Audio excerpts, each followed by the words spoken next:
E nós estamos em mais um Papo Ru. Dessa vez nós vamos falar sobre um diretor muito especial pra mim, que é o Kenji Kamiyama e o seu novo filme, que saiu um anúncio faz mais ou menos um mês. Mas eu convidei aqui o Gabriel pra poder comentar comigo um pouquinho sobre Hirouni Hime e esse diretor excepcional que é o Kenji Kamiyama. Se você não conhece o Kenji Kamiyama, ele provavelmente já dirigiu alguma obra que passou pela sua vida. Ele é um filho do Production ID. Ele dirigiu o primeiro anime do Ghost in the Shell. E ele também ficou um pouquinho conhecido aqui no ocidente pela direção do Higashi no Eden, que tinha uma pegada muito mais ocidental, né? Aquela coisa também de falar de um Japão. Ele é um diretor totalmente voltado para público adolescente japonês, mas tentar pegar esse público adolescente de uma forma meio nova, né? Sem aquele clichêzão, sem aquela fantasia, e tentar pegar ali umas ondinhas novas, que a gente vê muito no Higashi no Eden mesmo, né? É bem interessante porque ele já disse até em entrevista, né? O alvo dos trabalhos dele é realmente atingir um público mais jovem, né? Ele diz assim que a nova geração, ele vê que a nova geração ele meio que quer se afastar, meio que tá um pouco afastada da animação japonesa, e ele quer voltar, né? Ele quer tentar conquistar de novo a atenção dos jovens para a animação japonesa. É por isso que uma boa parte das animações dele tem essa pegada voltada para os jovens. Mesmo que algumas vezes o assunto seja um pouco mais complexo, seja algo um pouco mais difícil de ser trabalhado, que exige um pouco mais de construção, você nota que ele ainda dá o espaço para o jovem curtir. O Higashi no Eden, acho que é isso em materialização, né? São adolescentes ali que têm papéis maduros, né, em uma transição para a vida adulta e tal. O próprio Ghost in the Shell dele, né, que é o Standalone Complex, também tem uma boa pegada disso, porque diferente do Mamoru Oshii, né, que fez a primeira parte, ele mesmo já disse que enquanto o Mamoru Oshii ele tentou fazer algo como uma robotização do ser humano, né, da humanidade, ele caminha para o lado contrário, ele caminha para um lado um pouquinho mais simplista, mas também é muito interessante, que é a humanização do robô. Mesmo que a história seja um pouco complicada, que ela tenha algumas coisas assim mais pesadas, você ainda vê que ele apela para um lado mais simplista da história e que mesmo assim, mesmo sendo mais simples, ainda não deixa de ser muito bom, né? Sim. E talvez até por isso que o Ghost dele, né, pegou mais, não sei, para um público popular, assim. Porque o Ghost in the Shell do Mamoru, ele é mais duro, né? Ele tem aquela narrativa conhecida do Mamoru, que é uma coisa meio francesa, aquela coisa de cinema europeu, de ser mais parado. Ganhou o Ocidente, né, pela questão de ser um filme de tema pesado da época. Mas, por exemplo, o Standalone Complex, ele parece mais uma coisa de ação, né? E não tanto filósofa. Tem a filosofia, tem a super mensagem, mas ele tem uma ação bem constante. Né? Ele tenta cativar os dois lados, né? Ele não quer fazer algo totalmente thumb, mas ele também não quer deixar de lado o entretenimento. E esse cara maravilhoso, que já dirigiu um monte de coisa, vai estar aí a lista dele no mal, lá no post do site, pra vocês verem tudo que ele já dirigiu, fez roteiro. É um cara excepcional, Kenji. E a gente teve um anúncio, como eu disse lá na intro do vídeo, sobre o novo projeto dele, que vai ser o Hirouni Hime, que é um filminho que saiu agora, trailer, já tem algumas informações ali, vai sair por um novo estúdio que é afiliado do Production ID, mais um, né, entre tantos, que já fez algumas coisinhas. A gente vai falar um pouquinho aqui do que a gente achou do trailer e o que a gente pode esperar dessa nova proposta dele. Primeira coisa que eu achei bem interessante, cara, de primeira assim, foi a forma que a ambientação e a arte foi me apresentada, sabe? Foi num clima meio Makoto Shinkai assim, sabe? Vou te mostrar a luz, a fala dos personagens, e aí você vai conhecendo o roteiro do trailer. Né? Você é apresentado assim pro cenário, né? Você vê aquela cidadezinha grande, aquelas cores vivas da cidade, você vê a personagem correndo, aquela sala de aula, e enquanto isso você começa a ouvir a personagem falando, né? E contando um pouco da história de vida dela. Isso é bem característico dos trailers, dos próprios filmes do Makoto Shinkai, como você citou.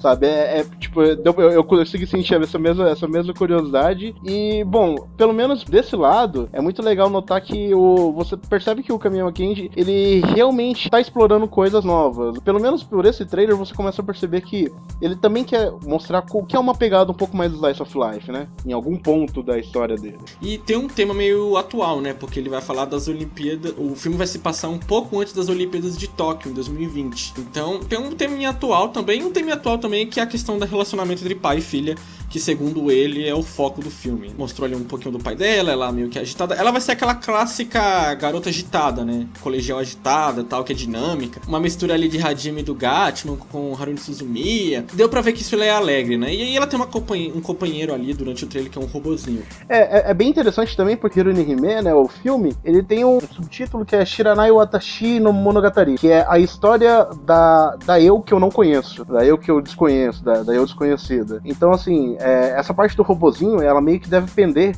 pro lado um pouco mais fantasioso da história, né? E que também deve explicar um pouquinho sobre o que vai acontecer e o que o trailer mostra na sua segunda metade, e também sobre o porquê da aparição desse robozinho quando você tem uma história que o próprio diretor já fala que é sobre o pai e a filha, né? Ou seja, a gente vai ter uma fantasia que talvez o ponto dela seja um drama, né?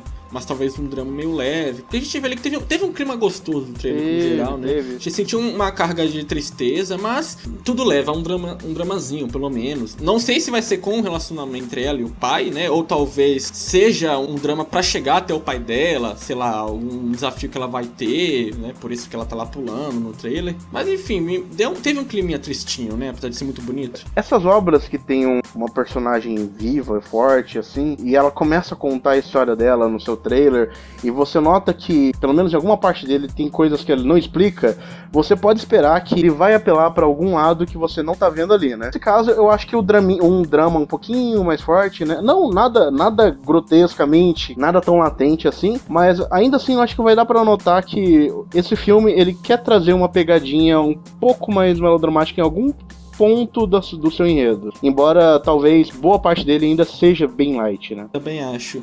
E a gente citou Makoto Shinkai lá no começo, e só que eu acho que diferente de alguns filmes do Makoto Shinkai, onde o foco não são os personagens, mas o próprio cenário, né? Eu acho que talvez o Hirumi, ele tenha também um cenário vivo, mas a gente vai ter, claro, ela como protagonista, ele como foco. Mas eu acho que tende sim a ter um cenário muito vivo. Quanto à parte, por exemplo, do cenário vivo, também é legal falar que a original character design desse filme é a Morikawa Satoko, né? Ela já chegou a trabalhar com o Kamiyama Kenji como uma das character designs de Higashi no Eden. Então você pode esperar, assim, que por não ter sido o primeiro envolvimento dos dois em algum trabalho, você pode esperar que eles já consigam se entender melhor em o que um quer e o que a outra pode produzir. Então, quanto à expressão da personagem, quanto a como que o diretor quer que essa cena aconteça e como que essa personagem reaja, essas são coisas que a character design vai conseguir mostrar muito nas feições da sua personagem principal, em como ela quer que ela seja movida. Eu acho que aí a gente já pode puxar nossas expectativas sobre o filme. A gente tava falando aqui antes de gravar que o rosto dela parece ser meio moe, né? Ela parece ter um rostinho mais alegre. Vai combinar, obviamente, com aquela questão do visual do filme, essa mensagem do Kenji. Mas tem que ver como isso também pode andar, né? Pode também exatamente andar pro lado contrário. Eu quero manter as minhas expectativas pro outro lado. Mas realmente, a gente ainda tem que esperar pra ver um pouco mais, né? Provavelmente até a parte do lançamento a gente ainda vai ver mais releases, mais trailers, e aí a gente pode ter uma noção maior do que vai ser o filme, né? A Signal MD, ela, de acordo com a ID Port, né, que é a holding que cuida da Production ID e de suas subsidiárias, ela surgiu com o intuito, né, pelo menos é o que diz o site deles, eles têm o intuito de atingir mais o público infantil e o público familiar, né? E o seu diretor é o Katsuji Morishita, né, presidente da empresa. Que ele era uma das peças-chave da Production ID. Eu realmente espero que o filme ele tenha uma pegada um pouco mais light e nada muito forçado, sabe? O próprio estúdio já surgiu com aquele Tanteite em Casa de Kenote, que é um curtazinho de 10 minutos. Um curta não, né? Uma série curta de 10 minutos cada episódio, que foi algo bem light também e me agradou bastante. Então eu tô com boas expectativas para esse filme. Pelo menos por enquanto. Dá mais porque é um longa, né? Acho que dá pra você criar uma ambientação. Se um curta conseguir criar uma ambientação suficiente, né? Pra te deixar bem satisfeito, um longa com certeza deve conseguir. Então, mais com o Kenji Kamiyama na direção. Então, a gente tem boas expectativas aí sobre Hirouni Hime. Comenta aí quais suas expectativas sobre o filme. Vai lá ver o trailer que tá no post lá no site, beleza? E Gabriel aqui, ele é novo redator da rede de Suzuko, ele também é redator lá do Anime Coach. Se você quiser dar uma olhadinha nas matérias que ele já escreveu, o que ele vai escrever lá na rede, vai estar tudo linkado lá no post, como eu disse. E bom, é isso. Espero que vocês tenham gostado desse vídeo. Dê um joinha aí pra ajudar na divulgação. Como eu disse, comenta aí sua opinião. E claro, se inscreve no canal se não está inscrito. Obrigado a todos, até a próxima. Tchau. Até.